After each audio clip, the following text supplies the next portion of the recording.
Okay, so we talked about recurrence relations. How what is a recurrence and where is it used? We saw two examples, or in one more example today, a couple of more examples today, and then we'll see how to solve them. So a quick review. A recurrence relation is an equation that defines the value of something in terms of the value, smaller values or earlier values, right? So if you think of it, a recurrence relation defines the sequence, then it defines the nth number, the nth entry, the nth element of a sequence in terms of the previous entries of the sequence. If you think of it as a function, then it gives the value of the function at some input based on the value of the function at smaller inputs. Okay.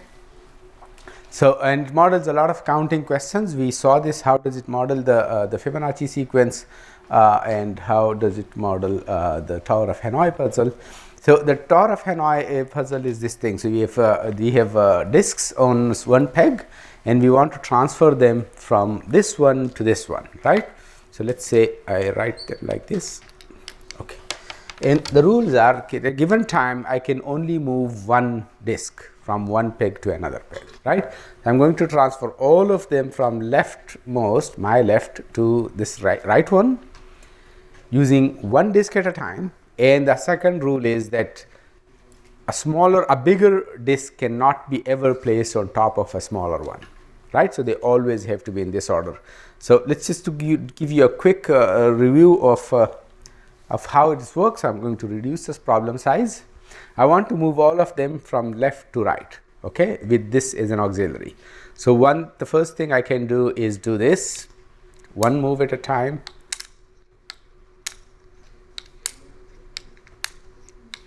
Where I'm going to move? Where I'm going to move to this one, right? Yeah.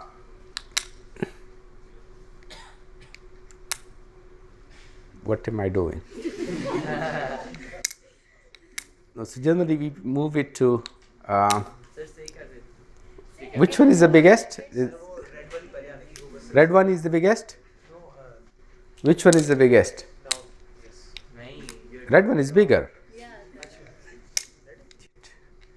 So then this is correct. Okay. Huh? So let me just move all of them. I'm going all to this, right? So what happened is, I don't know what happened, but just before that, this was the situation, okay? So I moved the top n minus 1 to, let me repeat. Okay, my hands get tired and you guys are just sitting idle. I'm moving all from here to here, right? So first I ignore the bottom blue one and move these three to the middle peg. Somehow I try to achieve this and then move this here, and then I have a smaller problem of moving these to this, okay? So let's just see how would I do this, one move at a time. So to move the top three to this one, I move the top two to this one, then move the red one to this one, and then move this back, right? So let's just do, I'm moving the top two to here first. This is done, so I achieved partially the solution. Okay, now I do this. So the n minus 1 level problem is solved. Now I have to move these three to on top of this, right? Anything can go on top of this because this is the largest, right?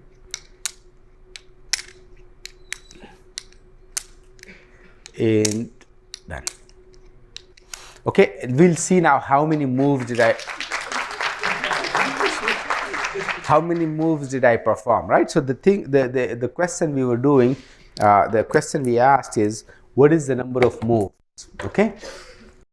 So this is the initial configuration. I want all of them from peg 1 to peg 2. So what I do is I first move the top n minus 1 to peg 3, the auxiliary peg, then move the bottommost disk to peg 2, and then repeat this smaller problem, solve this smaller problem. All of these need to be moved from one peg to another peg using the third one as empty. So then I do this, okay, and I'm done. Okay, so this is the algorithm. Transfer the top n minus 1 disks from peg 1 to peg 3 following the rules. The rules meaning one at a time and no bigger on the smaller one. And transfer the largest disk to peg 2 and then transfer the n.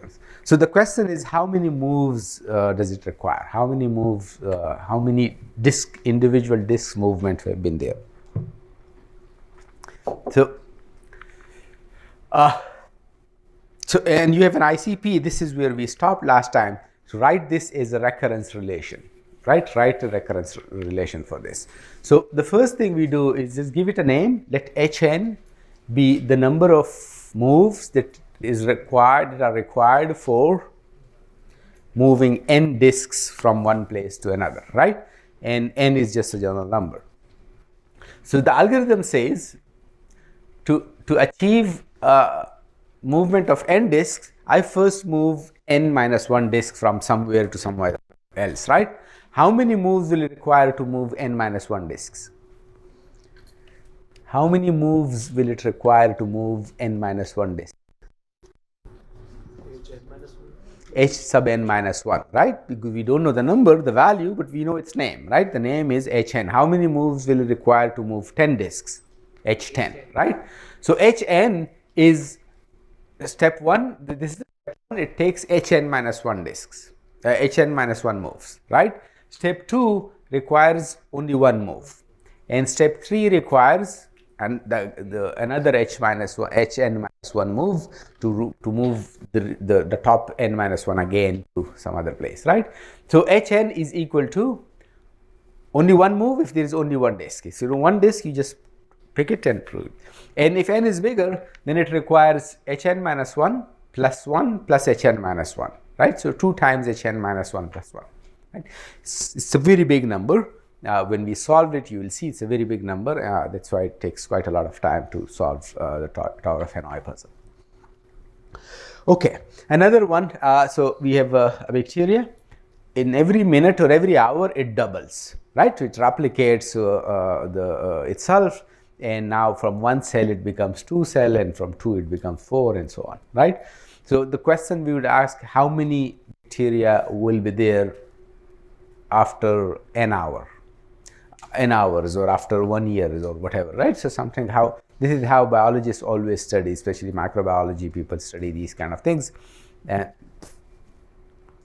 So we call let's say the AI is the number of bacteria after ith hour, right? Or 8th ith hour, or before the I plus first hour, or somehow we define this thing AI. So A0 is 1 cell. We begin with 1 cell only, 1 bacterium, and now it is going to replicate, right? So what will be A1? A1 will be 2 bacteria, 2 to the power 1. What will be A2?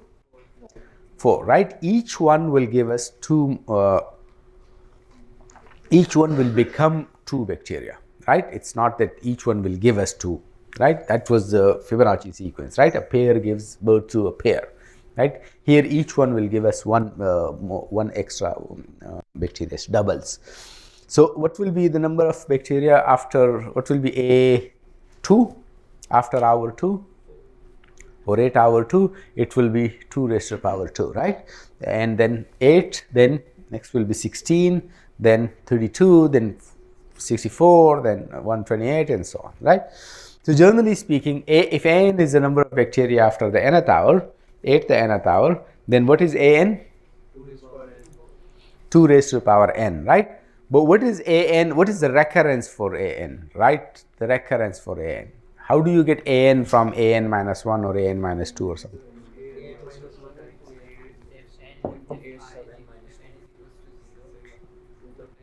2 times a sub n minus 1, right? So double an minus 1, okay? So the recurrence relation for an is 1 if an is equal to 1, if n is equal to 0, and an is equal to twice an minus 1 if n is bigger than 1,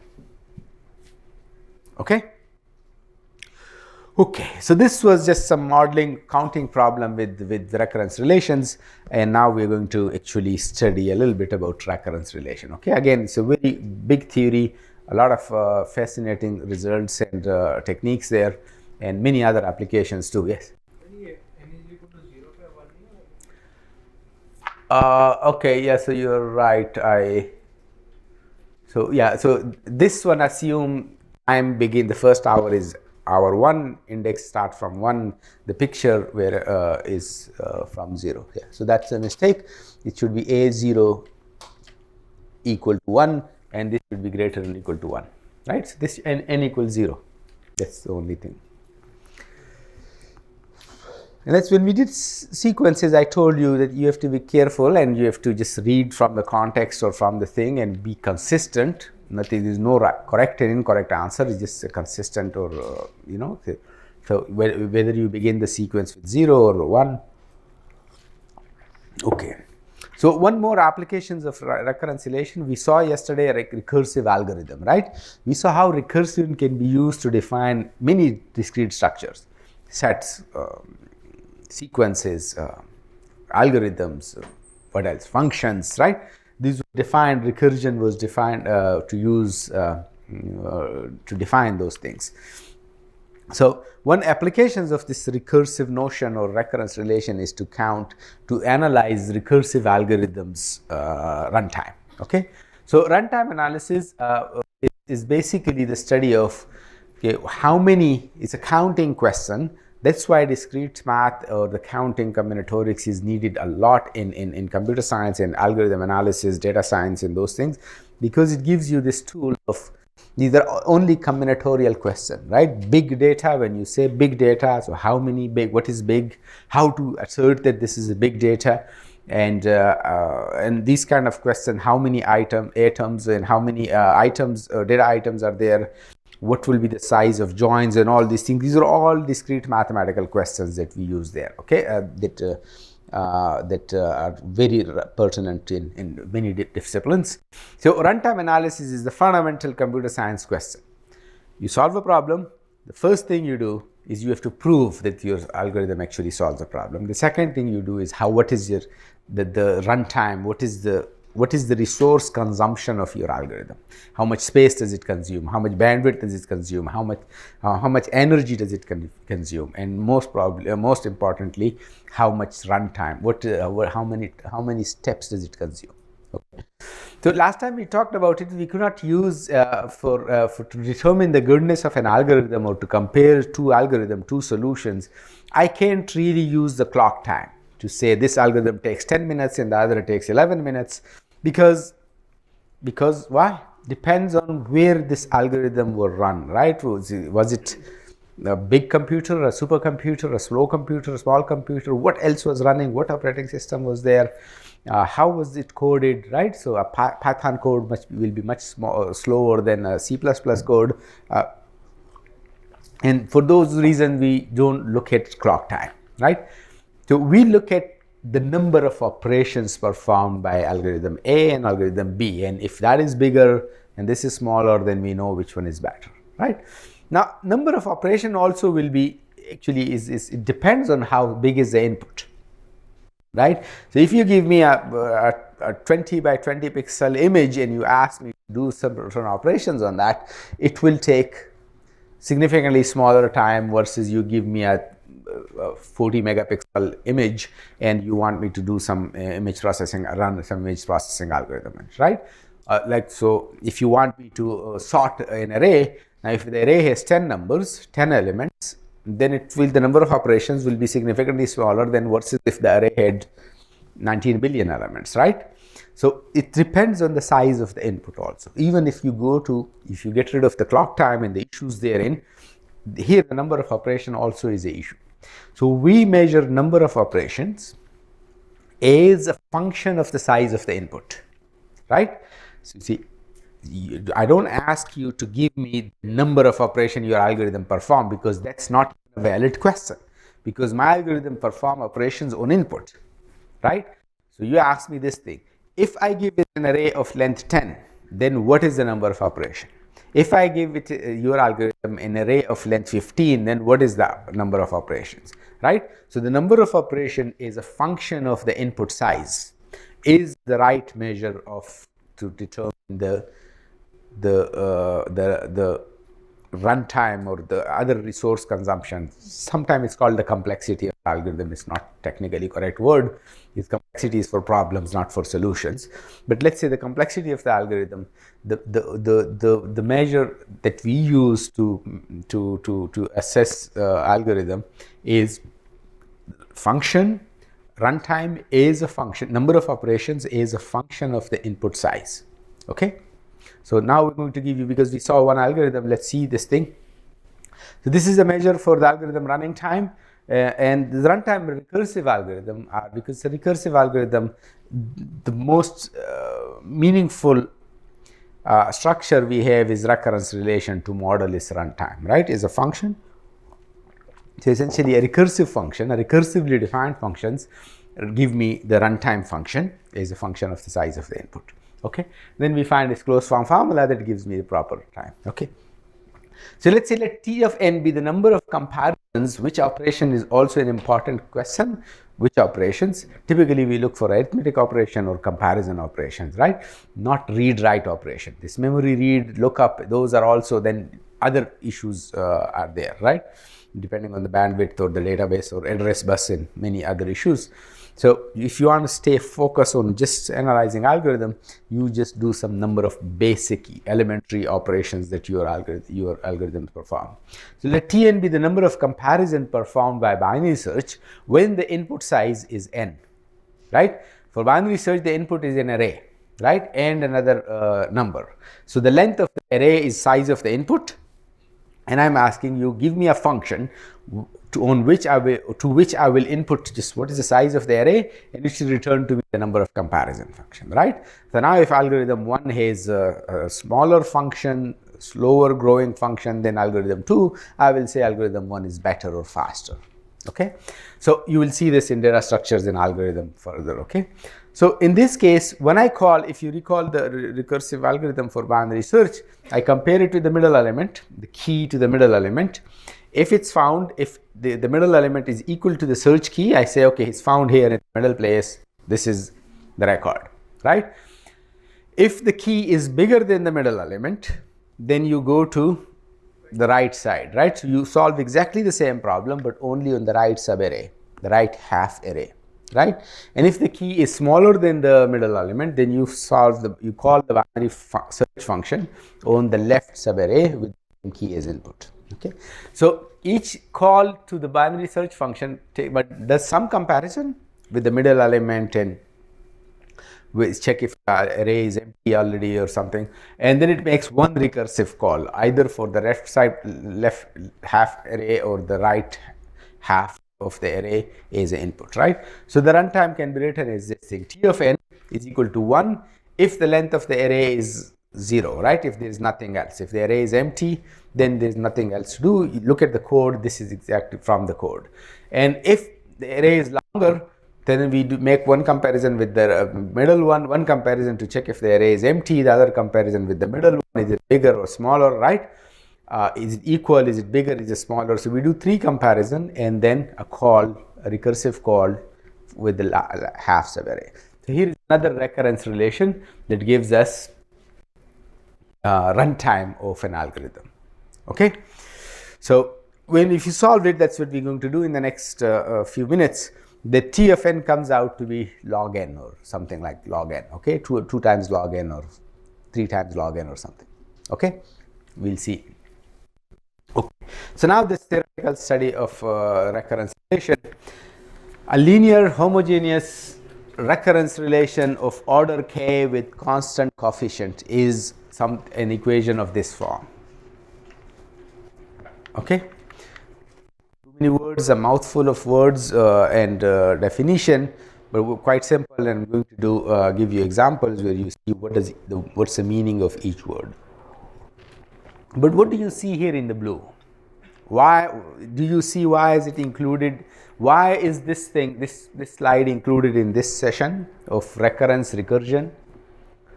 What's there in the blue thing that makes some an minus 1, an minus 1. Yeah, so an is written, is defined, is described, is equality, to some kind of some function of an minus 1, an minus 2, an minus 3 or something, right? That's why it's a recursive thing, right? This is what a recurrence relation is, okay? So a recurrence relation is numbers or sequence defined in where each element is defined in terms of smaller version of itself, right? But why is it linear? What does it mean by homogeneous? What's the degree of a recurrence relation? The order, sorry, the degree is the linearity, the order, and what are the coefficients, and what does it mean for constant coefficient, okay?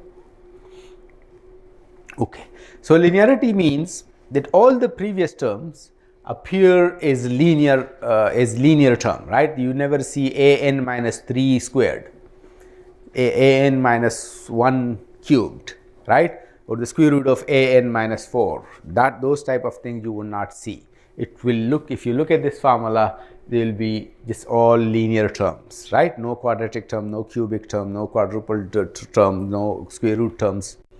Is it clear? It's all linear function. Homogeneity means that all terms have the total same degree, right? So even if it was not linear, so if an minus 1 squared and an minus 2 and an minus 3 cubed, this is not homogeneous, right? The first term is a quadratic term, its degree is 3. The second term is a square term, what is cube term, its degree is 3. The fourth term is a linear term because this degree is 1, right? Just like a monomial have degrees. So that's why it's called homogeneous, means that all these terms have the same degree. Okay, all these terms have the same degree. It immediately implies that there cannot be any constant term, right? And we're going to give you examples of for each one and the counter example for each one terms, which hopefully it will be clear. Order of order of a recurrence relation is how many previous terms does it need to define the current term? Okay, how far do you look back to know the value of this thing, right? So if the expression for an is built up on an minus 1, an minus 2, an minus 3, an minus k, so then the degree or the order of this recurrence relation will be k, right? So number of previous terms involved in defining. Constant coefficients mean the c1, c2 are constants. They are not n squared or n divided by 2 or order, n square root of n. They are not functions of n. These are constant numbers. Okay, so let's see some of them. So a lot of ICPs coming up, piece k involved with this, and I'm not going to spend too much time on these. Okay, is this linear homogeneous recurrence relation with constant coefficient? And if it is, we are supposed to find out the order of these things. Is this a linear homogeneous recurrence relation with constant coefficients? Why not? Sorry? 1 power is 1 power what? Please say it louder. 1 term is squared. Which term? The first term. What is the first term? Can you please, you're right, so please say it louder and just complete your sentence. N minus 1 is squared. Is squared, so what happens? Why is it not linear homogeneous recurrence of with constant coefficients? Which property is violated? It's not homogeneous. Okay, anybody else? It's not linear. It's not linear, that's the property f squared. And is it homogeneous? Yes. Is it homogeneous? No, it's not. Now, what is homogeneity? Each term should have the same degree, right? So it's not linear, that's more important, and it's not homogeneous. What's the degree of the first term? 2, right? What's the degree of the second term? 1. It's not homogeneous. Not all terms have the same degree. Okay? So it's not linear and it's not homogeneous. Okay? How about this one? Fn equals 3 times Fn minus 1 plus minus 2 times Fn minus 2 plus 7 times Fn minus 3. One of you please just tell me. Yes, you, the mask one. Is it linear homogeneous with constant coefficients? Mask. Who's wearing mask? Other than me. Yes, you. Is it linear? Is it linear, yes or no? Why? The No, linear. Is it linear or not? Is it linear? Yes? Why? There's no square or any power. The power is 1. The power, the degree of every term is 1. Okay? And is it, does it have constant coefficients? Where are constant? What are the coefficients? 3 minus 2 and 7. 3, negative 2 and 7. Is it homogeneous? Why homogeneous? All terms have degree 1. All terms have degree 1. Okay? So this is linear and homogeneous. What's the order of this recurrence? The next part of the question is, if it is linear homogeneous with constant coefficient, then what is the degree? What's the order of this? What's the order of this relation? 3. Why is it 3? Because there are 3 and minus terms that are defined. Yeah, so 3 previous terms that are used to determine the current term, right? The nth term. So this is linear homogeneous recurrence with constant coefficients of order 3. Okay. So how about this one? Fn 3fn minus 1 plus 2fn plus 7fn minus 3 plus 10. Is it linear? Yes. Is it linear? Is it homogeneous? Why not? Why is it not homogeneous? What is wrong with the constant term? Has degree 0. The degree of the last term is 0, while degree of the first 3 terms is 1. Okay. Does it have constant coefficient? Yes. What is the order of this recurrence? So it's not, order is not a question. We are not asked, write the order of those that are linear homogeneous with constant coefficient. This is not linear homogeneous with constant coefficient, so we don't write thing. No, it is linear, but it's not linear homogeneous, right? So it's How is it linear if the degree is 0? okay. So the degree of one term is 0.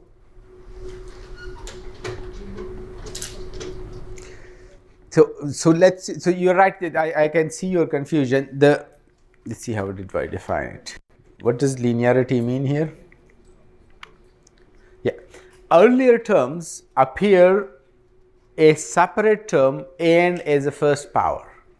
The previous terms appear to the first power only. Yes, or at least at most first power. Right. So generally linearity, you know difference between affine function and linear function? No? So ax plus b is called a linear function, right? This is degree is less than or equal to 1. Okay, so let's think of it as degree less than or equal, degree of all terms less than or equal to 1, we could call it linear, right? Again, it may not be standard. You have to stay consistent with the notation. Some books may define some other ways, those things. Okay. Okay, so this one is homogeneous because the first term has degree 1, the second term has degree 1, and the last term has degree 0. Okay.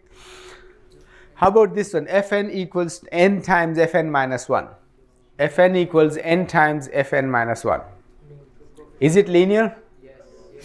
Well, F appears a degree is less than or equal to 1. Is it homogeneous? Yes. There is only one term, so yes, all degrees are the same. Is it, what is the order of this? Yeah, order is not a question. What is it constant coefficient? The coefficient is not constant, right? It's a function of n. It's itself is equal to n, but something, okay?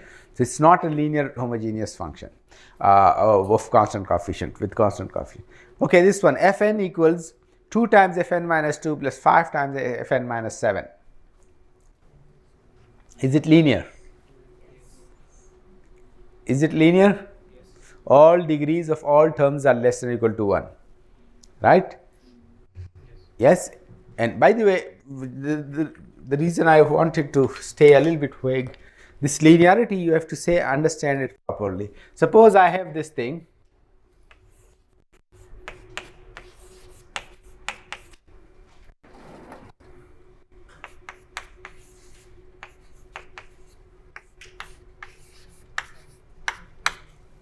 Is it a linear recurrence relation? Is it a linear homogeneous recurrence relation? No. Why? Because the first degree of the first may have degree. It has a coefficient that is dependent on n.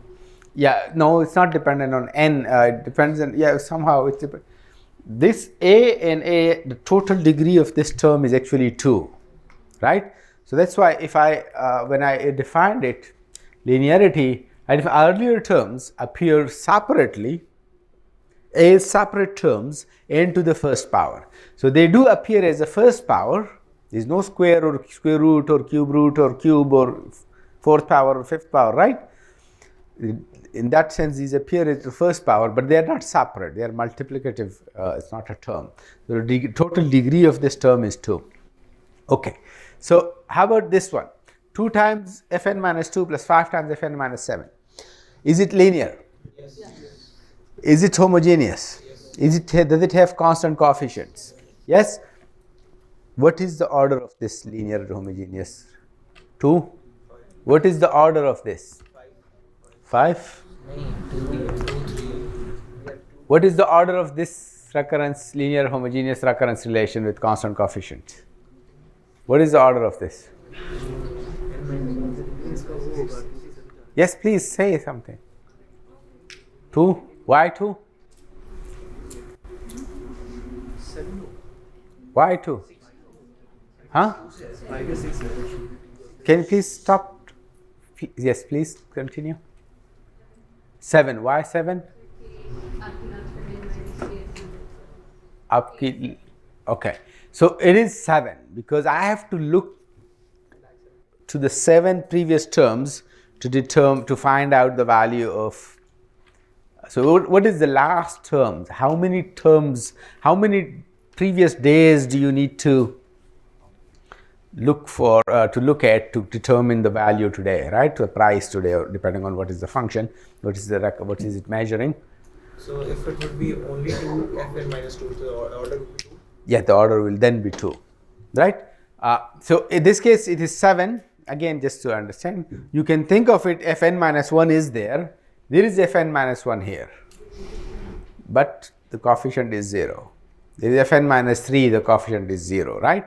So in that sense, the order of a linear homogeneous constant coefficient term is the last term, the oldest term, the last term with non-zero coefficient. Okay, so 0, 1, fn minus 1 is there with coefficient 0, fn minus 3 coefficient 0, fn minus 4 is coefficient 0, fn minus 8 with coefficient 0. There are many, but you look at it, the last one or the earliest one, which is non-zero coefficient. I will give you the order. Okay, so here the order is 7.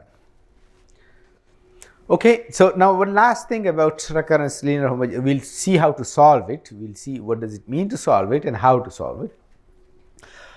The following, look at these recurrences and their properties. So a recurrence relation actually gives us a sequence, right? So let's see what so here an is equal to 1. What is the order of this relation of this recurrence? What is the order of this recurrence? How many previous a terms do I have to look at to determine an? 0, none, right? So the order is 0. An is equal to an minus 1 and a0 is equal to 1. So this is the base case, a0 equals 1, and for when n is bigger than 0, then an is equal to an minus 1, right? What is the order of this relation? It's also 1 because I just have to look at 1, and it's homogeneous because it's only one term, so it's okay, it's constant coefficient and everything, order is 1. It's linear. An is equal to 2 times an minus 1 minus 1. Is it homogeneous? It's not homogeneous, right? Because the first term has degree 1 and the second term has degree 0. But with the base cases, everything, it's a good, well-defined recurrence relation, recursive sequence defined, right? This order is 1, but it's not homogeneous. Okay. An is 2, an minus 1 minus an minus 2, a0, 2 base cases, and then a linear homogeneous recurrence relation with constant coefficient of order 2. Yes, please. So a0 n hota to phir a0 क्या होता? n. a0 is equal to n होता. So what is n then? What is n? 0. You see, in order to find the value at the kth index, you don't need k. That's what it means, constant coefficient. So A0 is equal to n, n is a number, it's a constant. So this n is a running index, right? It's just a running variable. Okay. Okay. All these recurrences, actually, look at this thing, please. That's what the thing is. All these recurrences result in the same sequence. Suppose from A1, this one, I should have given them A, B, C, D names. So what is the first one? What is A1? What is A2? What is A3? Right? So it defines 1, 1, 1, 1, 1, right? Look at the second one. What is A0? What is A2? A1. What is A1? Is equal to A0, right? Which is 1. What is A2? Is equal to A1, which is 1. A3? Equal to A3, which is 1, right? Or whatever, right? So the previous term and all of them are 1. Does it define 1, 1, 1, 1, 1 sequence? Look at the third sequence, the third recurrence. An is equal to twice an minus 1 plus minus 1. What is A0? What is A2? A1? 2 into A0 minus 1, right? So 2 into 1 minus 1 is 1, right? What is A2? 2 into A1 minus 1. A1 is equal to 1. So this also defines 1, 1, 1 sequence, right? The next one also, what is A0? By the base case, what is the value of A0? 1. What is the value of A2? A1? The base case says it's 1, right? What's A2? 2 times A1 minus A0, right? So 2 times 1 minus 1 is also 1. What is A3? 2 times 1 minus 1, right? So all of these terms. Do you see the same sequence defined by many different sequences? And you can define many more. Okay, recurrence relation. So one recurrence relation can define many different recurrence relation could define a sequence, right? The same sequence of number. Here is a recursive sequence may not have a unique recurrence relation, right? That's what a sequence may not have a unique recurrence relation. Here is one sequence, many different recurrence relations. Okay. Is the converse true?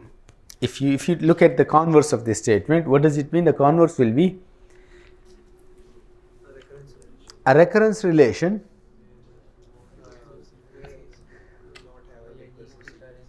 is the converse true? What is the converse? A unique recursive relation may not have. If I have a recurrence relation is actually the recursion, the recursive part in some base case, boundary condition. Those of you, how many of you did differential equations? Derivative differential equations, you know, right? Difference. This recurrence relation is actually with differential equations, right? It is actually the discrete version of differential equation, actually much better than that. There only make sequences of derivatives. Here we make work with very general things. Okay, so if you know differential equations, the first thing you heard is you solve a differential equation, when you model something, a dynamic system by a differential equation, the first thing you do is what? Boundary conditions, right? Boundary conditions. So here also these are, we call them base cases. You always do the base case. So if you have some base case initial terms or basis steps, whatever you call them, a stopping condition, if you look at it from top down, recursion. When you look at it from top down, you call it stopping condition. When you look at it as a sequence, you call it initial terms. When you look at it as recurrences, recursive functions, we call it base cases, right? When you look at it as recurrences, then we call it basis steps or something, right? Or many different ways, same term, same thing.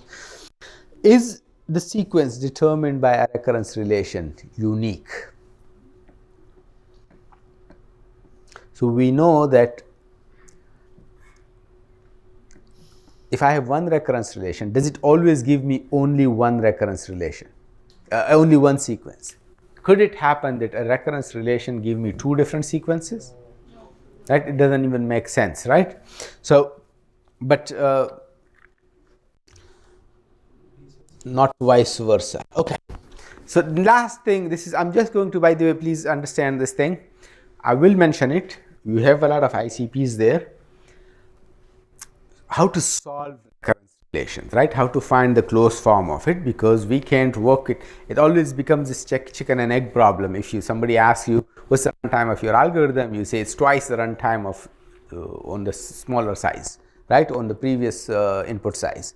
That's not an answer, right? That's always that thing, mera ghar masjid ke samne, masjid mere ghar ke samne. You never find the actual value of the things, right? So we want to solve the closed form thing, and we want to do it efficiently, right? So I'm going to give you examples. So, but I'm just going to mention it so you get familiar enough with it. You will study it later in algorithm data structure in detail, how to solve recurrence relations, okay? So, but I'll provide you all this, at least 2 methods we'll do in quite details. The rest, there are other methods to do it, right? So, the so-called master theorem and the recursion tree methods and generating function methods and many other things. So, a sequence is called, given a recurrence relation, meaning recursion and initial terms, it determines a sequence, right? It determines a unique sequence. Now, that sequence is called a solution of the recursion if it satisfies the recursion and it satisfies the initial case, right? So, that's the one we just saw. A closed form is just like for sequences we saw closed form, right? What is the general term, right? What is the value of the general term? So, a closed form of a recurrence is a formula that gives me the nth term of the sequence defined by the recurrence, or the nth value of the function value at the input n, without telling me this, okay, look at the previous term, look at the previous term, right? So, just give me a closed form formula. I input in n, you give me an answer in terms of n. You don't give me an answer in terms of previous values or the one before that or that kind of thing. So, I am going to give you example of this. So, when I say solve a recurrence relation, that means find me a closed form of it, okay? So, here is a recurrence relation which we saw defines actually the factorial function, the sequence of factorials or the factorial functions, right? So, an, the nth number, so think of factorials as a sequence of numbers, right? So, 1 factorial, 2 factorial, 3 factorial, 4 factorial sequence of number. What is the value of a5? What is a5? a5 is 5 factorial. What is a19? 19 factorial, right? This recurrence defines these numbers, right? When I say a19 is equal to 19 times a18, right? Previously we saw factorial as a function, input output thing. Here now we're looking at it as a sequence, right?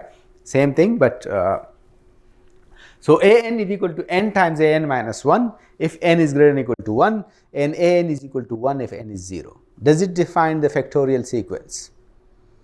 Does it define the factorial sequence? Let's do this. Let's see the initial term. What's the first number? What's the first number? 1. What's the second term? The second sequence element? 1 times 1, an minus 1, right? So, 1 times 0. 1 times a0, which is 1. What is the second, what is a2? 2 times an, 2 times a1, which is 1, so 2, right? What is a3? So, we said that a2 is 2 factorial. So, a3 is 3 times 2 factorial, which is 3 factorial, right? What is a17? 17 times a16, which is 16 factorial, right? So, this defines the factorial sequences, okay? Now, if I want you to find the value of, give me the value a17,418,000, what will you do? Yeah, so see, so you can't do that. Actually, by the way, you can't compute this a7 factorial is a fast growing function. Try your computer, try your.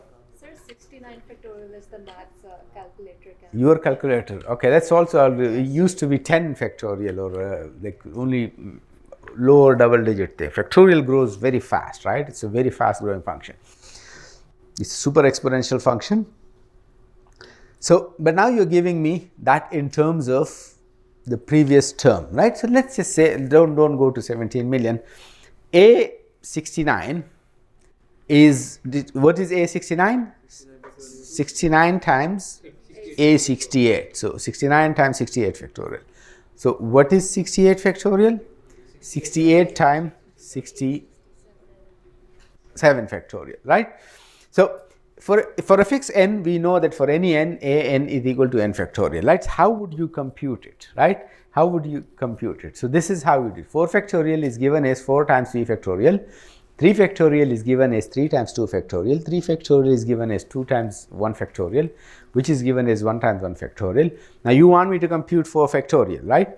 So I couldn't do, so far I just didn't have numbers as answer. I had this weird thing called factorial, right? So when I reach the base case, now I have numbers. I begin numbers as answer, right? 0 factorial is 1.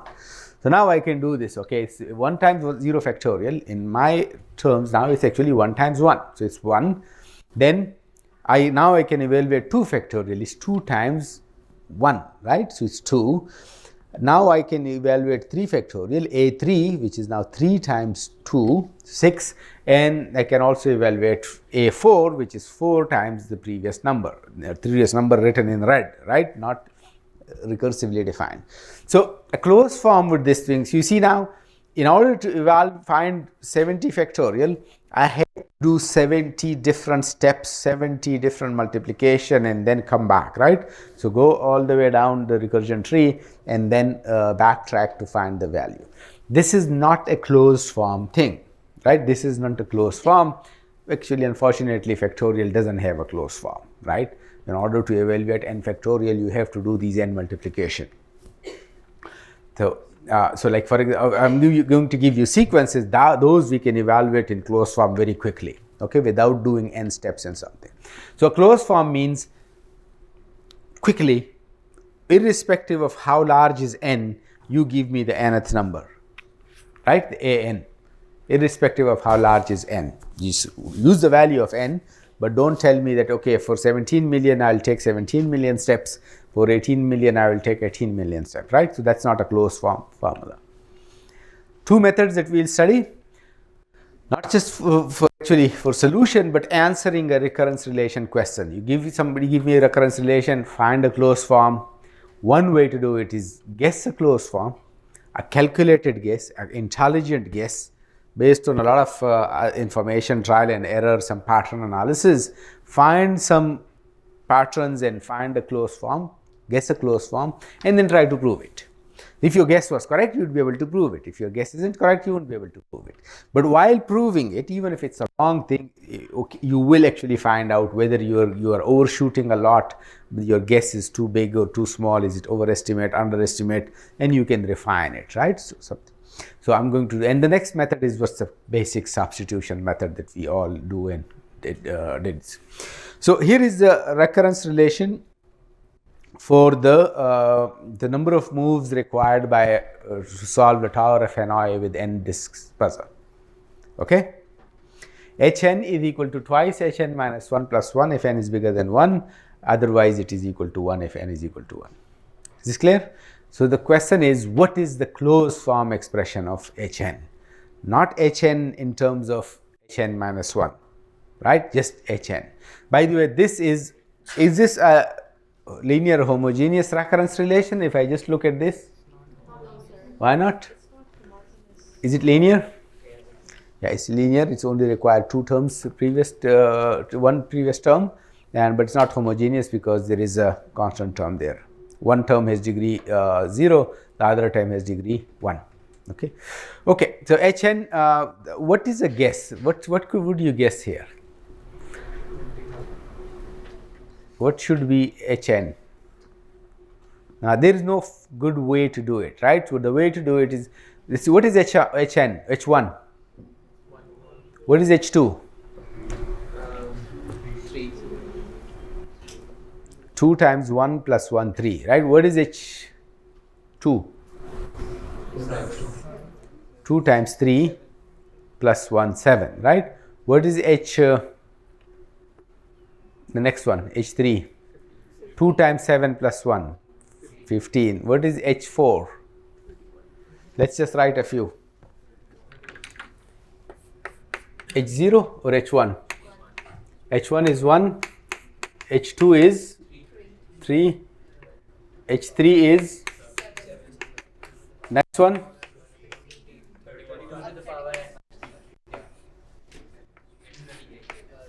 right?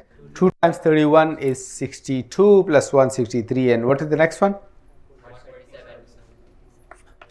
Do you see some pattern? Can you guess what is the value?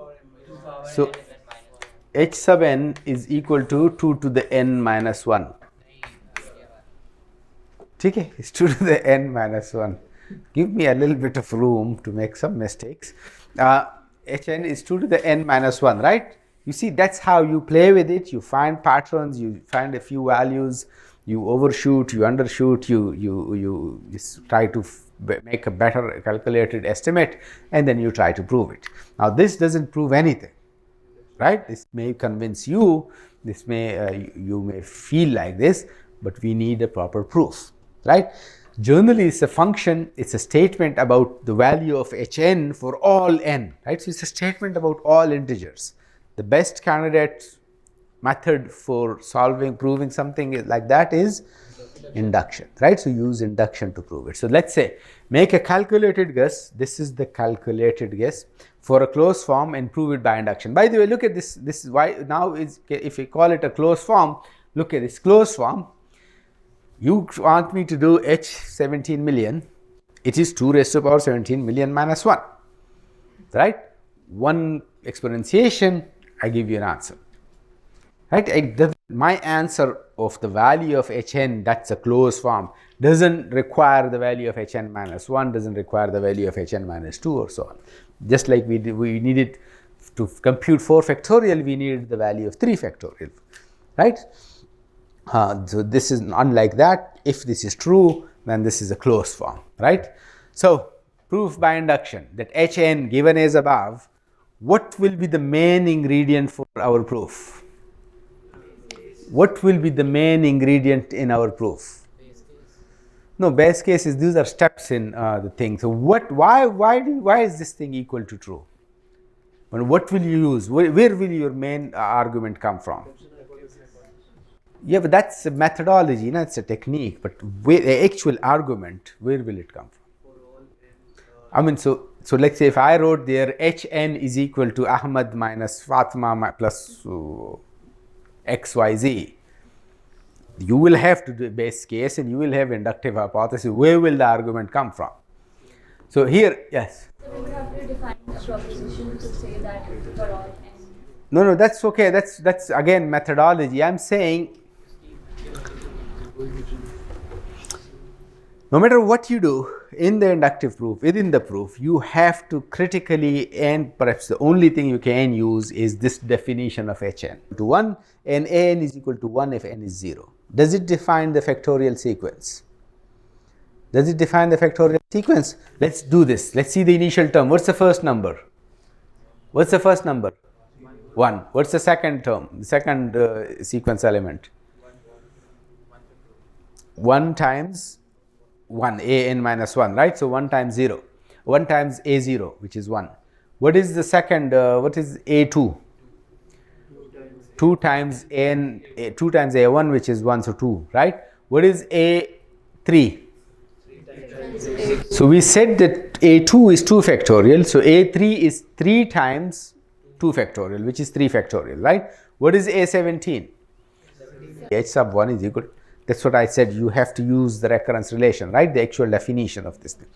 The inductive hypothesis would be, suppose P of k is true, suppose K of k minus 1 is true, that means that H sub k minus 1 is equal to 2 to the k minus 1 minus 1. Okay? 2 raised to the power k minus 1 minus 1, that is the k minus first statement. If this is true, then Pk is also true, right? So, if Hk minus 1 is equal to 2 to the k minus 1 minus 1, then Hk should be equal to 2 to the k minus 1, okay? So, P of Hk is equal to 2 to the k minus 1 implies Hk minus 1, sorry, implies Hk is equal to 2 to the k minus 1. So, I assume, what is Hk? By definition, Hk is twice Hk minus 1 plus 1, right? By the inductive hypothesis, Hk minus 1 is equal to 1. Look at the blue statement here. Hk minus 1 is equal to 2 raised to the power 2 times, that's outside 2 remains, 2 times 2 to the k minus 1 minus 1, right? Just do arithmetic, you get the 2 times 2 to the k minus 1 is equal to 2 to the k. There is a minus 2 here and there is a plus 1 here, so it's 2 to the k minus 1. Okay? So we prove by induction that hk is equal to 2 to the k minus 1. Okay? Here is another recurrence relation, 2 base cases and one. So make an intelligent guess and prove it by induction. Okay? What seems to be a good guess? Quickly, just move a little fast. Okay? I have to. Okay, again, just make a sequence. What's the first number? What's the first number? The second? The third? What's the first number?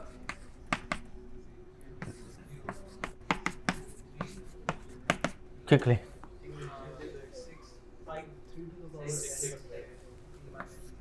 Next one. Do this, na? 12 minus 3. 18 minus 6. 18 minus 6, right? Yes. Yeah, what is it?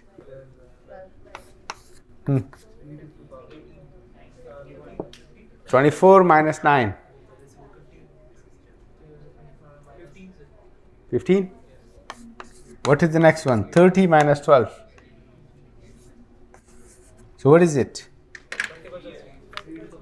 Multiples of 3?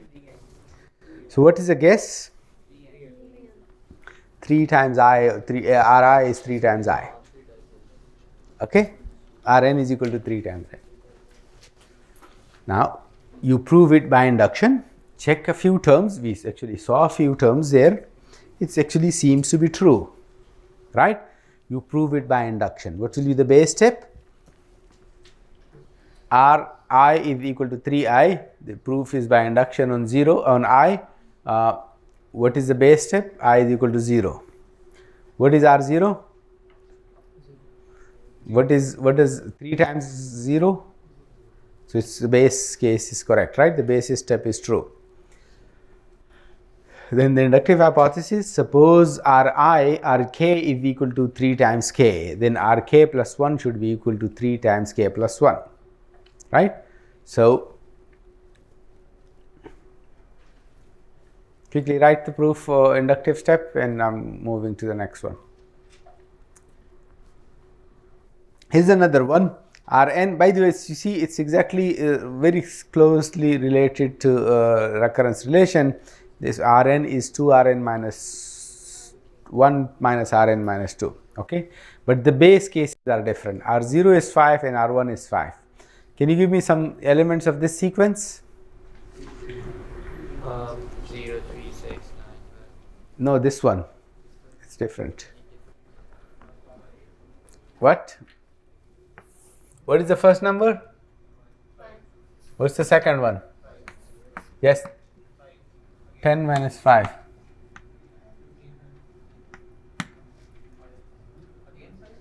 What is it? Just quickly. It's a different equation. It's a different recurrence. What is A? What is A3? So the reason I put this chose this example is just look at these two. Look at this recurrence. What is Ri? Rn is equal to 2Rn minus 1 minus Rn minus 2, right? Exactly same recurrence, same degree, same homogeneity, same whatever order, but the base case is different. And so if I change generally the first two terms, the whole sequence change, right? What is a good closed form for this? What is Rj? Rn equal to 5, right? It's a constant thing. Again, just try to prove it by induction. The recurrence is the same, the sequence is different just because the initial conditions are different. So that's the I told you in dynamic programming, differential equation, the boundary conditions make the system very different. Here is another one. So Rn is equal to same recurrence 2Rn minus 1 minus Rn minus 2. The base cases are different.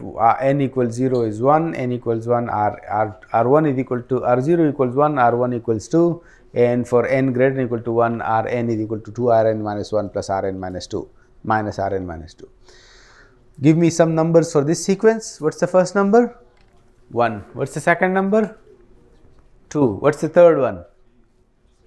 The third one is what? Why 3? 4 minus 1, 3. What's the next one? 6 minus 2, 4. What's the next one? 8 minus 3. What's the next one? 10 minus 8.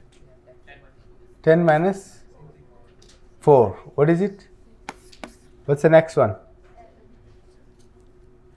So next one should be 8 or so on, right? Again, same recurrence relation. What do we getting? N. Yes? Rn is equal to, yeah, n plus 1 maybe, yes, generally speaking. Rn is equal to 2 to the n. So I chose a wrong thing. No? I should have given you, I shouldn't have written the list first and given you this ICP, right? So I see if your guess is wrong, many of you would try to actually prove it.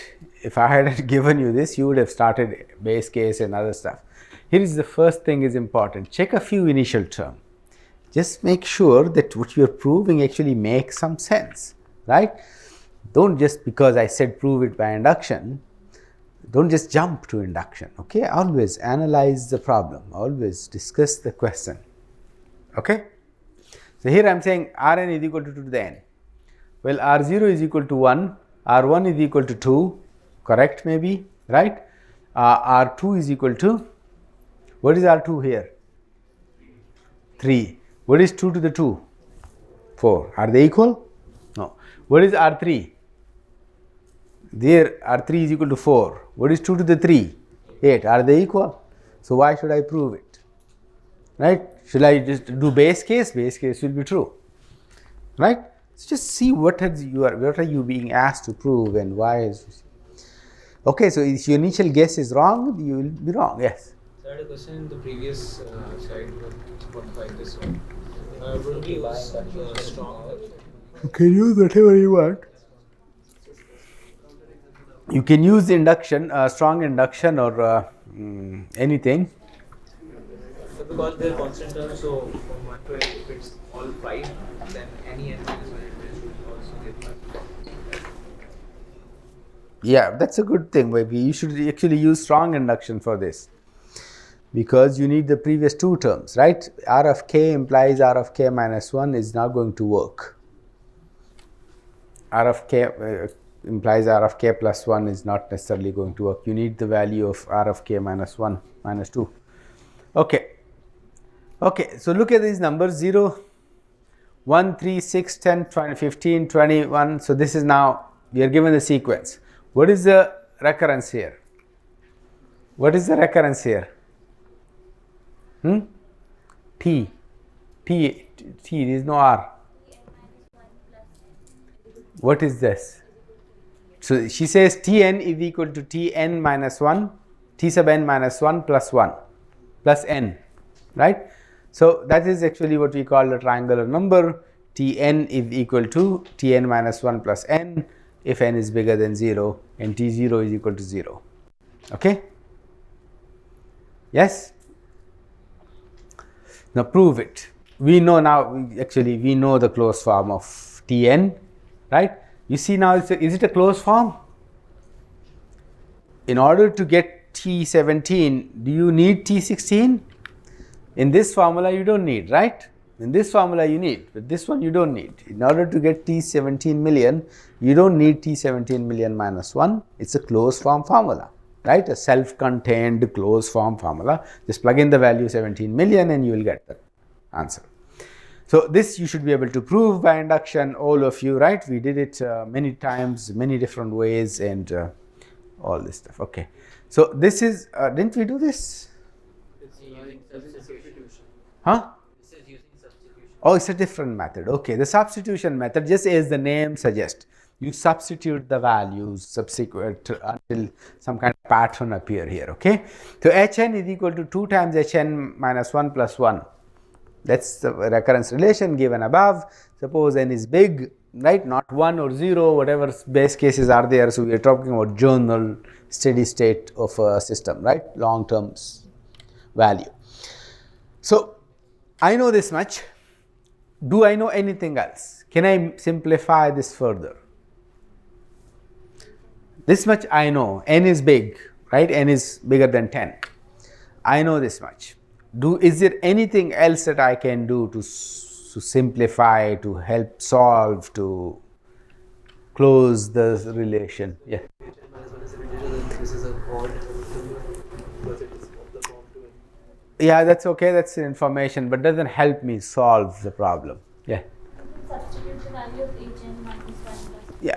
So this n isn't our cousin, right? N minus 1 is as good a number as n, right? So this one say, what is Hn minus 1?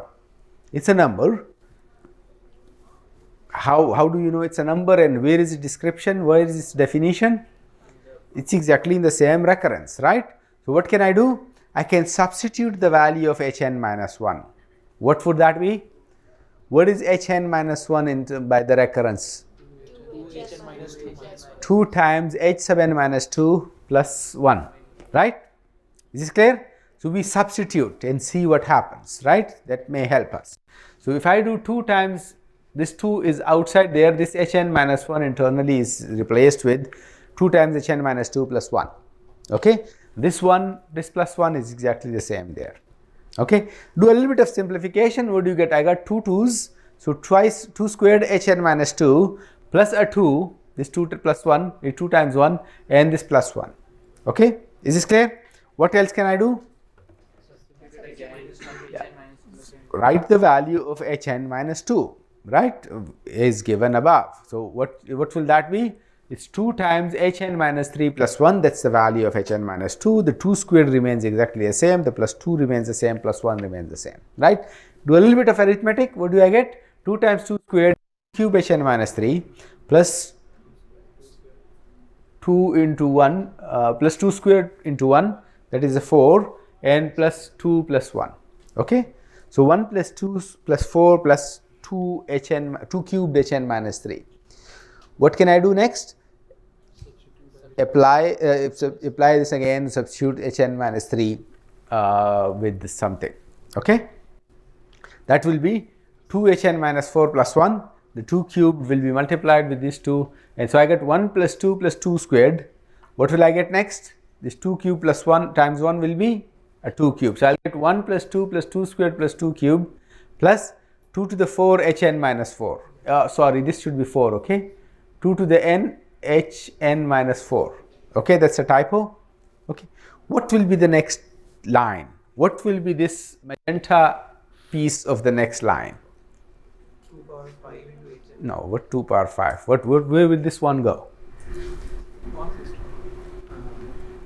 Oh, उस side से start करते हो. चलो बोलो. ठीक है. Right, start from the left. It would be 2 power 5 Hn minus 2 to the 5 times Hn minus 5 plus 2 power 4 2 to the power 3 2 square 2 and yes, right? So it will be, yeah, we'll see summation both notationally different. You know, now let's see what is actually the values is. Do you see what will be the kth row, this magenta portion of the kth row? 2 to the power k Hn minus k Hn minus minus k h sub n minus k minus 1, right? So you see the fourth row is the fifth k, okay, yeah, so this is the type. So 1 2 3 4, yeah, so this is the fourth row. So generally h 2 to the k times h sub n minus k plus 2 to the k minus 1 plus 2 to the k minus 2 plus 2 to the k minus 3 or plus, that's why it was good to count it from that side. 2 to the 0 plus 2 to the 1 plus 2 to the 2 up to 2 to the k minus 1, right? And then this 2 times hk. Does that make sense? Okay, when will it stop? Let's say we do n minus 1 row. I'll have 2 to the n minus 1 times h1, right? 2 to the n minus 1 times h1, okay, n minus 1. If k is equal to n minus 1, you said it will be h sub n minus k, right? So n minus n minus 1 will be 1, right? So it will be 2 to the n minus 1 times h1 plus 2 to the 0 plus 2 to the 0 plus 2 to the 2 plus all the way up to 2 to the n minus 2. Does this make sense? What shall I do now? Substitute the value of h1, which is 1, which is not equal to 2 times h0 plus 1, right? That's just not the definition. The definition says h1 is equal to 1, okay? So at this time I will apply h1, which is equal to 1. So I get actually the sum of the first n minus 1, the first sum of the first n non-negative powers of 2's. Yes? Did we do this earlier? Yeah, we saw this. This was here, no? 2 to the k minus 1, 2 to the n minus 1. Long ago in induction and other stuff, we proved that this is equal to 2 to the n minus 1. The sum of the first n power is equal to the nth plus first power minus 1. Yes, that's how powers of 2's are working, right? So all the previous powers of 2 combined just gives me the next power of 2. This logarithmic or exponential function growth in. Is this clear? This is equal to 2 to the n minus 1. This you should be able to prove, or if you are not happy, just try to prove this by induction, that this thing for any n is equal to this thing. Okay? Isn't it 2 power n plus 1 minus, oh, it's for 2 power n minus 1. Yeah. Okay. Okay, let's just do this one quickly. What shall I do here? Yes. Look at this one. Tn is equal to t times n over 2 plus 5 when n is bigger than 1, and it is equal to 5. Actually very close to what was the boundary search thing, right? Except for there was 3 there and 3 here or 1 here or something, right? But generally these numbers don't matter, these constant numbers, right? So what shall I do? Substitution method. What shall I do? Tn is equal to Tn over 2 plus 5, right? Suppose n is big. What shall I do next?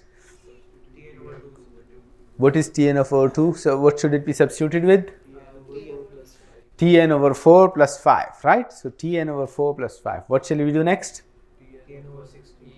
Tn over 8 plus 5, right? What shall we do next? Tn over 16, 5. What will be the kth row? What will be the next row? What will be the fourth row?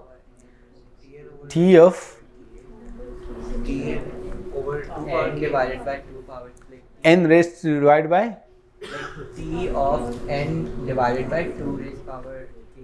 2 raised to power k, yes. So the journal row will be, so this is, look at this is 2 raised to power 1, the denominator inside the t parameter, the 2 raised to power 2, 2 raised to power 3, 2 raised to power 4. So the kth row will be t of n divided by 2 to the k plus 5 plus 5 plus 5 plus 5. How many 5s? There will be k or k minus 1 5s, right? K 5s. Got it? You see the pattern here? You see the pattern here? How long will we continue? What could be the, how many rows could be there? You don't need to give me an answer, a value answer. Just give me what can we continue indefinitely. One, what will stop us? If it's less than or equal to 1. What is less than equal to 1? The n. This argument inside, right? N raised to the power 2 to the k. What will the last row? As long as n raised to the power 2 to the k is greater than 1, this will continue.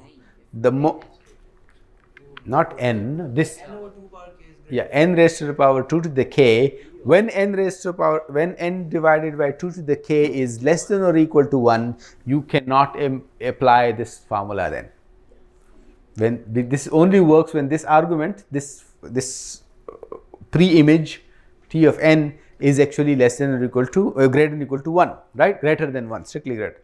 The moment this thing inside this becomes less than 1 or equal to 1 or negative 17 or whatever, then you cannot apply this formula, right? We'll see if it, so when will it stop? So it will be sick is to the power n operations over let's see now, n is a thing, you cannot do it to the third power n. N is the number, n is, one पे नहीं हो सकता अगर two just 1 second, we'll see. When will it stop? Do you understand this thing? When can I no more substitute? When the expression in the bracket equal is to one.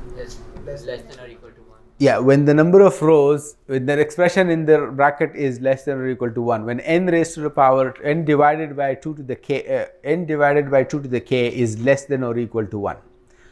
What does it mean n divided by 2 to the k is less than or equal to 1? What's the ratio, what's the difference, what's the kind of the comparison between the numerator and denominator? The numerator must be greater. N is less than equal to When n is less than or equal to 2 to the k, right? Do you see anything there? Exponential, huh? Log. Log. When n is, what is 2 to the k? What is k in terms of, what is this k within this n is equal to 2 to the k? K is actually log of n, right? Okay, how many times can you divide a number n by 2? How many 2's are there in this number n? That's the definition of log. How many times can you divide a number by 2 before it reaches less than or equal to 1? That's the definition of log, right? 2 to the k is equal to 1, the definition of log k is log of n, right? So the moment the denominator reaches 2 to the n, then if the denominator reaches n or bigger, then n divided by 2 to the denominator will be less than or equal to 1, right? So when is 2 to the k greater than or equal to n? When k is greater than or equal to log n, right?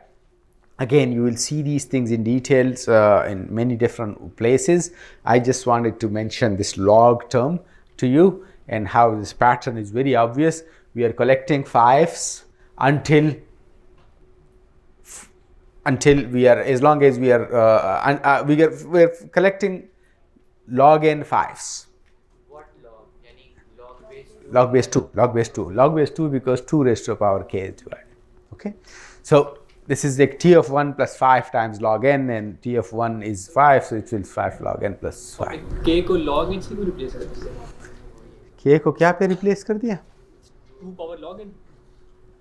देखो, you are right, you understand this thing, okay? As long, when the moment this argument, this is called argument, right, the parameter of a function, the moment this argument is greater than or equal to 2, I can apply. As long as it's greater than or equal to 2, I can apply, right?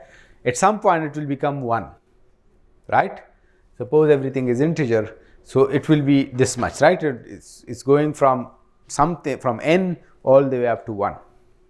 Okay, how many times, how many rows will be there before n this argument reaches less than or equal to 1? Yeah, so how many 2's can you extract out of this n, right? How many 2's are there in n? That's the log of n. Okay, the merge sort runtime, t of n is equal to 2 times t of n over 2 plus n if n is bigger than 1 and otherwise 1. Substitution method. Okay, let's substitute. What is t of n over 2? T of What is t of n over 2? 2 into t of n over 4 plus n over 2. Plus n over 2, right? 2 times, this is this outside 2 is this 2, the upper 2, this is 2 t n over 4 plus n over 2, this n plus n is n here, right? We get a 2 squared, this 2 times 2, and t of 2, this 2 times 2, t of n over 4, and this 2 times this n over 2 is nn, right? So I get n plus n 2 times 2 squared times t of n. What can we do next? Stop. What can we do next? Substitute t of n over 4. What is the value of t of n over 4? 2tn over 16 plus over 8. 2 times t of n over 8, right? Half of n over 4 will be the argument. So 2tn over 8. What is this? And then there is an n here. You see this, why this third n came from? This is that's 2 times this n over 4. 2 times n over 4. No, 2 squared times n over 4 is going to give us n. Okay?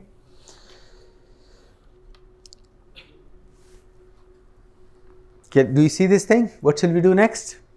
Tn over 8 should be replaced with 2 times Tn over 16 plus n over 8. and then this 2 times 2 times 2 times n over 8 will give me n, right? So I'm going to do exactly this thing. There is a product of 2's, powers of 2's accumulating as a coefficient with the t terms, and then every term, every line in every row, I get one more n, right, the additive terms. So after kth term, what will be the kth row? How would the kth row look like? How many n's will be there, plus n's will be there in the kth row? This will be k times n, right? How many, what will be this 2 to the power, how many powers? And what will be t of what? N raised to the power 2 to the k, right? So the journal term, journal row of this thing will be 2 times 2 times 2 times 2 k times t of n over divided by 2 to the k, and then n plus n k times, right? We know all the arithmetic, we know all the stuff. When does it stop? When the argument here becomes less than or equal to 1, then I cannot do substitution anymore. I have to use the base case, right? And this, how many times can you, when this, how many times you can divide a number by 2 before it reaches less than 1? Log n, right? K, the last row will be log n minus 1 or log n plus 1, the floor, ceiling, whatever, right? Is this clear? Okay, so this is going to be the answer, 2 raised to the power log n times t of 1 plus n times log n, right? By the log nth row, I would have accumulated n plus n k n log n times n, and I would have multiplied 2 times 2 times 2 log n times, and this will be t of 1. T of 1 I would substitute for 1, and I get the answer as n plus n log n. 2 raised to the power log n is n, right? That's again the definition of log. Here is another one. Please go ahead and do this. It's slightly complicated. I just wanted to show you. This is actually the Kartsuba, not the Kartsuba. It's a matrix. It's a integer multiplication algorithm, divide and conquer. This is the Kartsuba algorithm for multiplication. Its runtime is 3 times n to the 1.58. So what gives me energy to continue today is because we are beginning the most beautiful topics of the course, okay, until today. So the next topic is going to be even more beautiful than this. But graph theory is really, really cool thing. Yeah, a lot of yes. Huh? Yeah, I got a break. Didn't I tell you? Okay, so but don't leave. Okay, don't leave the room, because this topic is really, really important. Okay, and beautiful too. Okay, so most of you must have seen this kind of thing, like graph this data, draw a graph of this thing, and here's a graph paper, kind of this Cartesian planes are type of thing that you must have seen. This is what I call a continuous math graph, ugly graphs, okay? These are beautiful graphs, okay? This is what you look at graphs. If you don't like it, it's my drawing fault, right? But now see the concept. Intuitively, in discrete math, this is what we call graph. What do you see here on the picture? What is node?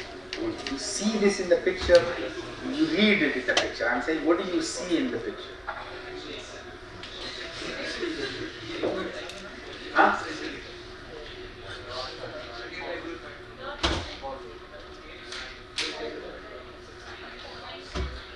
Huh?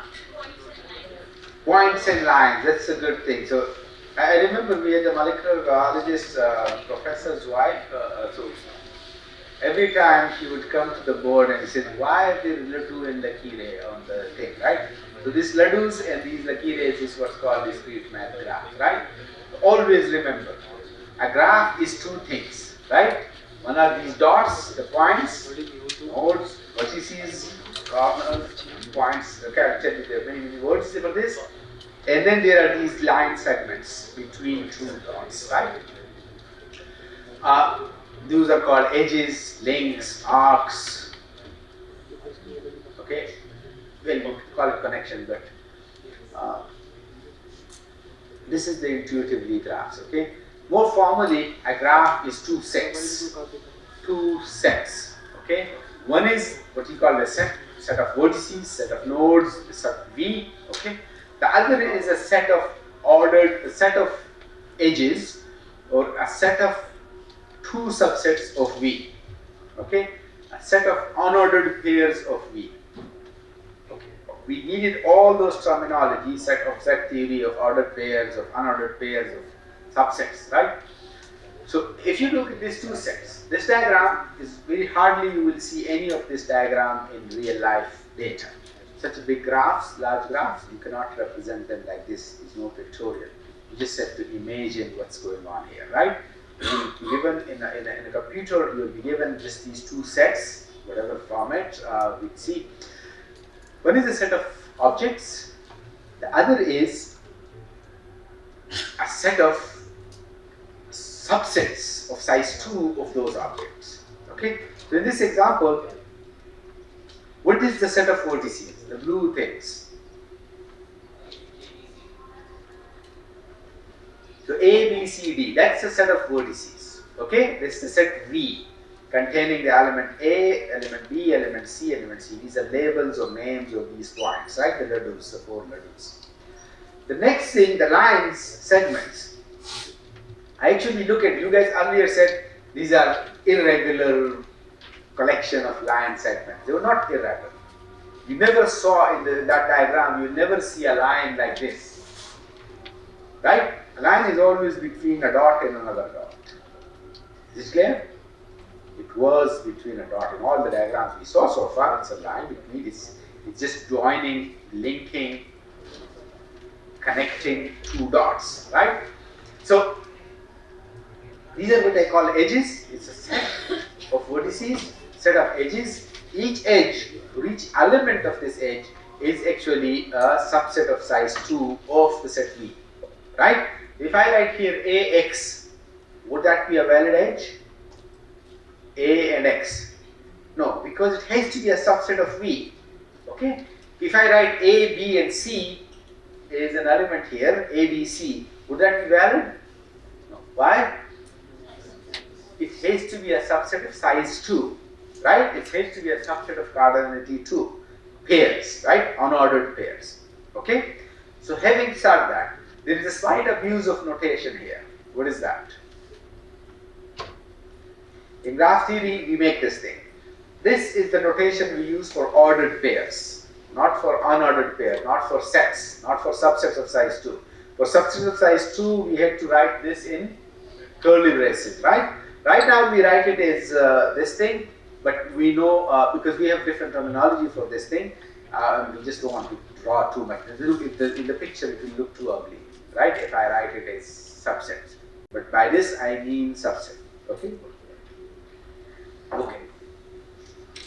So, we'll come back to the formality of these things, but depending on the domain, graphs are also called networks, right? They're also called, so the field where it's used sometimes is called link analysis, okay? It's called pairwise interaction analysis. It's called social network analysis. It's called biological network analysis. Depending on what the graph is representing, depending on what kind of problem are you going to solve through this, what question you ask about the system, right? And then we use tools from linear algebra, from graph theory, from discrete math, counting, combinatorics, and many other domains, set theory, set algebra. We use tools to solve these questions about pairwise interaction of people, okay, of objects, of things, not individual objects. So one of the earliest graph analysis, graph theory things was this thing, that in Königsberg, right, this is Kaliningrad now, Grad now, in this close to Moscow, there is these 7 bridges on this river, right, and people used to wonder, can we actually go through let me cross every bridge exactly once and come back to the same point, start from a given point, cross every bridge exactly once, right? Can you do this or not? That's a question. We can solve it, small question, but this leads to the whole, there's a huge theory called Eulerian circuit and Eulerian path and Euler tools. Okay? So Euler proved that no, you cannot do that, which we'll see later in a day. Okay, this is how graph theory began. Generally speaking, what is graph theory? Why is graphs different than like other discrete structure like functions, like sets, like sequences, and Cartesian products, and many other structures that we studied? Graphs are used for problems where we are not interested about objects, about elements. We are interested about their pairwise interaction, right?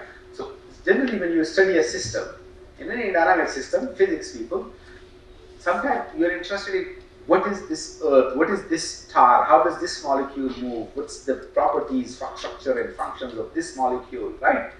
Sometimes we look at it, okay, we look at this, don't look at the individual thing, we look at it, what is the structure, what is the function of this whole galaxy, of this whole drugs, or some kind of good like meta material, right? Some not individual atoms or individual molecule of this thing. We look at from bigger compound and we say what is the thing. So we either ask statement about the particular matter, or ask better question about a bigger the whole system, right? So either we talk about the whole body, or we talk about the individual cell in the body or individual organ in the body, right? Graphs are used for slightly different questions. When we are talking about pairs of things, how does this object, this molecule, or this molecule interact, right? How does it impact the other, the function of the other one, the structure of the other one? So either pairs or bigger groups of it, communities of this thing. Okay. So individual entity or groups of entities, and sometimes we will actually answer stuff about both. So, okay, so now onward we will be using a lot of bad words related to finance, related to social science, related to some other stuff, and we will acid wash our tongue, and you should acid wash your ears afterwards. Graphs are used in so many different domains that I won't be doing good to you if I don't use those applications, right? So you will hear me diversifying investment portfolios. You will hear me tax fraud detection. You will hear me saying that homophily and heterophily and other kind of nonsense words. Okay, where are graphs? So the title of this lecture was Graphs Are Everywhere. So there are 6 major classes of networks that I'm going to describe, and there are many others, but these are major classes. One is called technological networks, right? The internet. The internet is routers, switches, computers, it's dumb phones or smartphone, or dumb guys behind smartphones, or smart guys behind dumb phones, or whatever you call this nonsense that keeps you busy. Those connected through wireless links or wired links to others, right? And that makes the internet, and now we use it and we study it, right? That's a network, that's a graph. We ask many different questions about connectivity, about speed, about efficiency, about security, about cost, about investment. We are designing internet, designing topology, and analyzing topology, monitoring traffic, and many other things, right? So autonomous systems connected with BGP connection, this model gateway protocol, you see here somewhere. Telecom network, this is more like a cellular network, or the usual telephone network. Remember this thing? Anyone seen this thing? Yeah. So, okay. So this is the personal base exchange, private base exchange. This is electrical grid, power grid, right? So there is generation station, and then there is consumption station, households, and solar power station, thermal power station, hydro station, and then there is transmission between them, right? So transmission line, the NTDC, National Transmission and Dispatch. I've been working with the energy sector for a long time, the last 4 or 5 years. So I used it a lot, this power grid and this thing, and this could be many other kind of technological networks, right? These things are, by the way, how do you classify a network, right? You see, because a network is two things. What is a network? What is a graph? Two sets. What's the first set? Nodes or vertices, right? What's the second set? Which is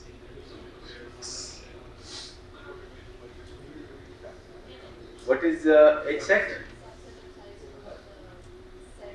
Yeah. A collection of subsets of a collection of two subsets, a collection of unordered pairs of vertices. Okay.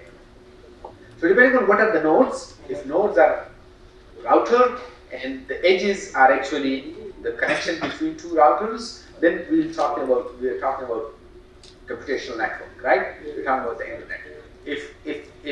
If nodes represent people and the link is so depending on the link, even friendship, co-workership relationship, blood relationship, hate relationship, whatever, that will be an edge between. So depending on what are the nodes that this graph is modeling and what are the edges that the graph is modeling, these are the classes of how we classify networks. Okay.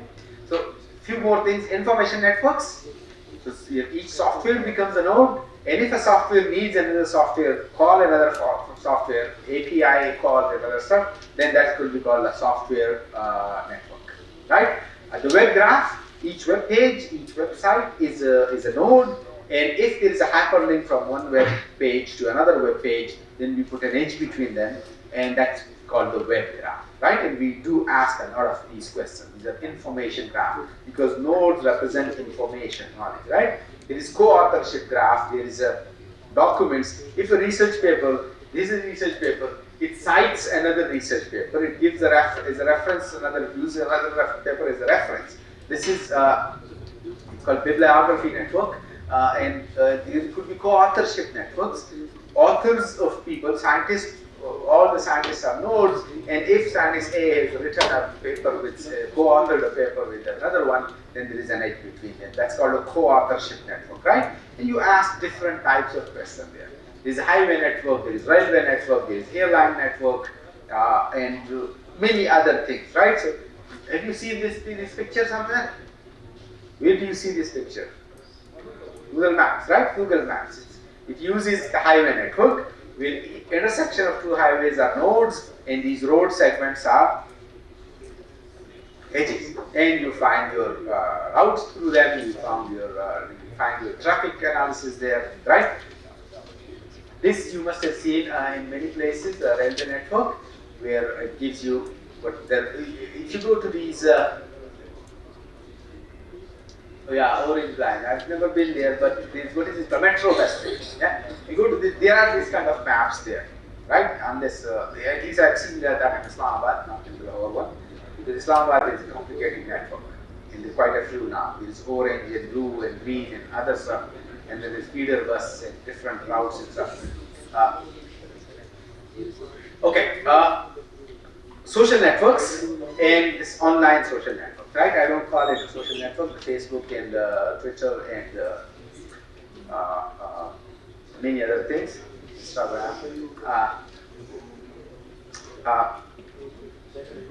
Social network, like people and their connections, so their friendship, their co-workership, their relationship, or these people, those idiots who have Facebook accounts and their friendships, right? And those things. Biological networks, ecological networks, or actually protein-protein interaction networks, and many other biological networks or other fields also. Economic networks, this is a really cool thing. If you go to this article, it's a really cool article. Where is it published? So it's Forbes Business, I guess. Forbes magazine. Understanding the world economy in terms of networks, a survey of database. So here So do you know this today? This guy is going to plead guilty and he's going to be fined like $4 billion. Yes. The Binance CEO, and the other guy, this FTX guy, the Sam Bankman, what's that guy? Who was not that's Sam Altman. the other guy, the Bitcoin guy. Binance was today. The other guy was invited. 3 months. FTX guy. What's his name? Sam Bankman, right? And something like Sam Bankman. Read. Okay, Sam Bankman. This is what they do is actually all the data about this crypto stuff is saved in blockchain. The way you get it from, the way you get it is called thegraph.com. Go to thegraph.com, it's called a graph. It's actually these kind of things, right? Who bought from who is selling to whom, who's making profit, it's based on this type of graph. I will give you examples of this thing. These are the kind of things graphs model. It's some diagrams from somewhere, types of graph. How much time do we have? Okay. So we'll begin proper graph theory next time.